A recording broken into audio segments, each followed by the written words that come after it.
नमस्कार, प्रभा साक्षी देख रहे हैं आप। आपके साथ मैं हूं अंकित सिंह। जेएनजी का प्रोटेस्ट हुआ, उसके बाद शिक्षा मंत्री धर्मेंद्र प्रधान का इस्तीफा भी हो गया।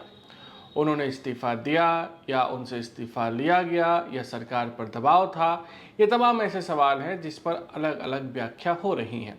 लेकिन सवाल उसके बाद एक और उठ रहा है कि आखिर बीजेपी धर्मेंद्र प्रधान को इतना बढ़ा चढ़ा क्यों रही है।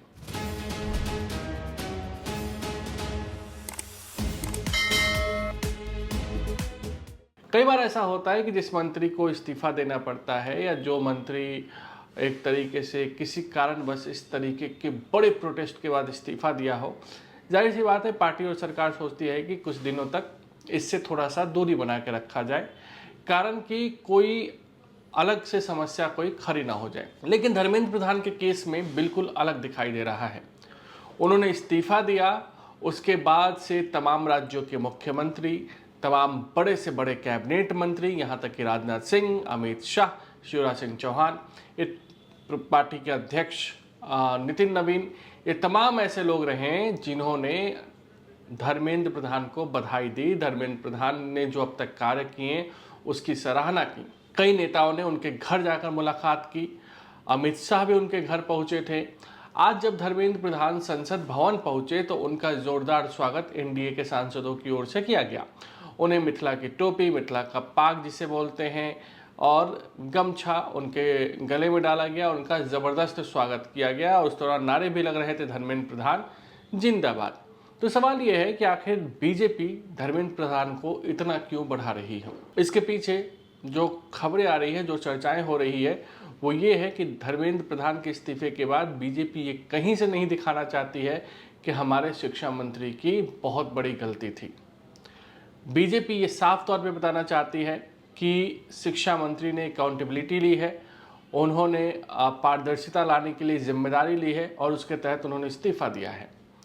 इसके साथ ही बीजेपी ये बताना चाहती है कि जो वो लगातार ये कहती रही है कि हमारे सरकार में इस्तीफे नहीं होते, तो ये बताने की कोशिश हो रही है कि धर्मेंद्र प्रधान ने इस्तीफा ज़बरदस्ती दिया है। साथ ही साथ ये भी बताने की कोशिश करी अपने कार्यकर्ताओं को कि हम किसी दबाव में नहीं हैं, हमारे लिए धर्मेंद्र प्रधान जिस तरीके से पहले थे उसी तरीके से आज भी हैं।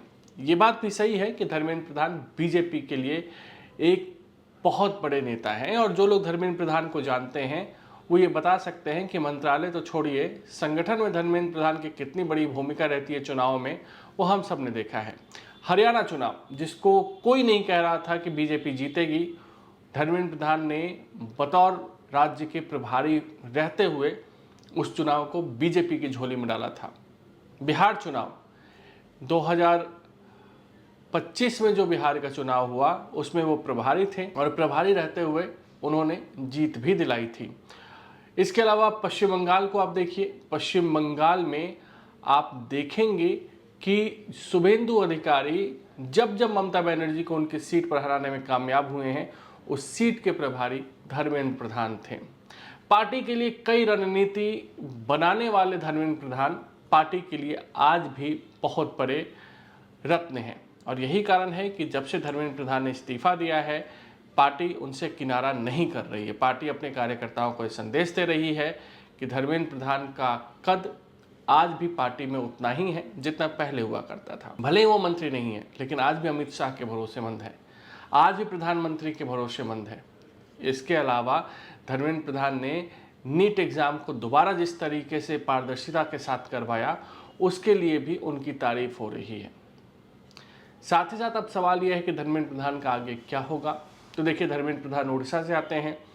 कई बार ऐसा लगा भी था कि ओडिशा के वो मुख्यमंत्री बनना चाहते हैं और पार्टी ने उस दिशा में विचार भी किया था, लेकिन पार्टी ने उन्हें केंद्र में मंत्री बनाना ज़्यादा वाजिब समझा। तो उड़ीसा में उन्हें बहुत बड़ी जिम्मेदारी दी जा सकती है वक्त आने पर।